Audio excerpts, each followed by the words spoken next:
Hi, I'm Karen. We're here at Montevilla Sewing Center, and today we're videoing the Pfaff Select 4.2. In this video, I'm going to show you what this means, the stitch selection chart, and how to use these buttons. So to start with, find the stitch that you want to do, look at the chart. In this case, either zigzag or straight stitch is usually what I like to do. Notice it calls for G. G is this button right here. Think G for general stitching. And then O1 means the foot. Now I'm going to show you that foot up close here. It has a 0, well there could be a 1 there, but a 0 or 1. 0 means this is your all-purpose zigzag foot. You can do straight stitch or zigzag with this.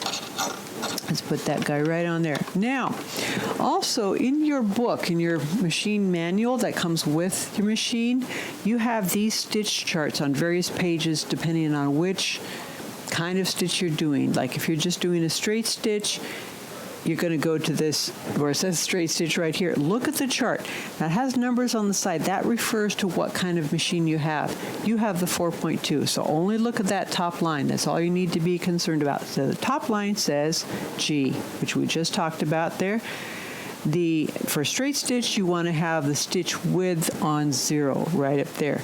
And the stitch length right down here between 2 and 3, 2.5. You can use your IDT or your walking foot right there. You can use it or not, but it's up to you. You can certainly use it. And then this is your recommended thread tension right here. Now I have mine up a little bit. Up a little bit higher here, but that's okay. And then the recommended foot, 0 or 1. Okay, if I was going to do a blind hem stitch, I would use the foot that looks like that in the picture, or the 0-3 foot right there. There's 3 right there. And then it tells me what stitch to use, the width, and it gives a range of width, and it gives a range of length also. It also says we can use the IDT. Any foot that has this little cutout in back like that, you can use the IDT. If you have a foot on that does not have that cutout, make sure you lift up the IDT, the walking foot, up out of the way.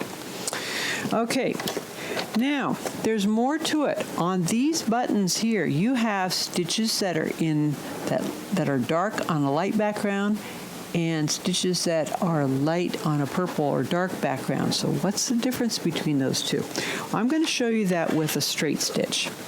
A straight stitch, as you sew it, it's going to be just straight. Let's go on the diagonal right here, because this is a woven denim that doesn't have any spandex and it doesn't have any stretch to it. So if I just did a regular old straight stitch on this, that seam is not going to have any stretch to it at all. If we stretch it enough on the bias, that thread's going to pop. Okay. So there is a way to make a nice strong seam on the bias that's not going to pop, that's going to stretch instead.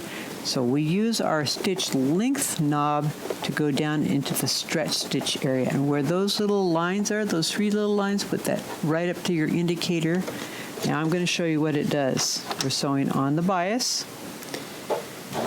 Notice how it takes 2 stitches forward and 1 stitch back. That's going to build in that stretch.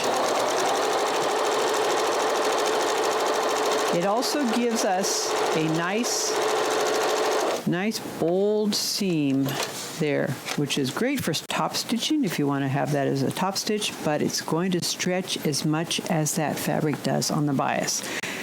This is a great seam to use if you're sewing a pair of pants and you want that back crotch seam to stay put.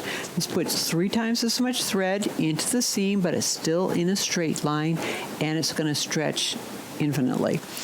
Okay, as much as the fabric's going to stretch. Okay, it's also a good one for doing backpacks or bags, anything where you want a nice, strong, long-lasting seam. This is a good one for that.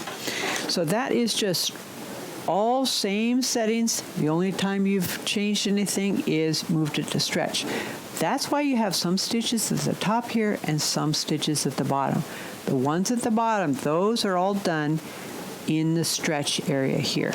Notice they look somewhat similar, but a little bit different. The difference between these zigzags on the regular sewing and these on the stretch stitch is that they stitch back and forth more. I'm going to show you what that looks like too. Just going to go on the straight here. It gives a more decorative look to your zigzag. See, it goes back and forth a couple times. So if you wanted a more bold zigzag, that's how you would do it. All right. So let's put this back here to regular sewing. And you've got other buttons here. I'm going to show you in a different video how to do the buttonhole.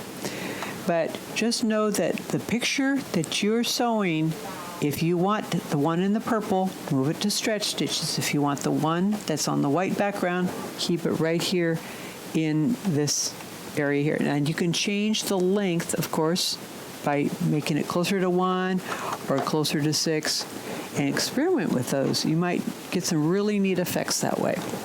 So that is your stitch selection chart and your buttons. If this video has been helpful to you, give us a thumbs up. And if you have comments or questions, you can leave those in the area down below. We have lots of other videos on this machine and on other machines on our Montevilla YouTube channel, so stay tuned. Thanks for watching. Bye.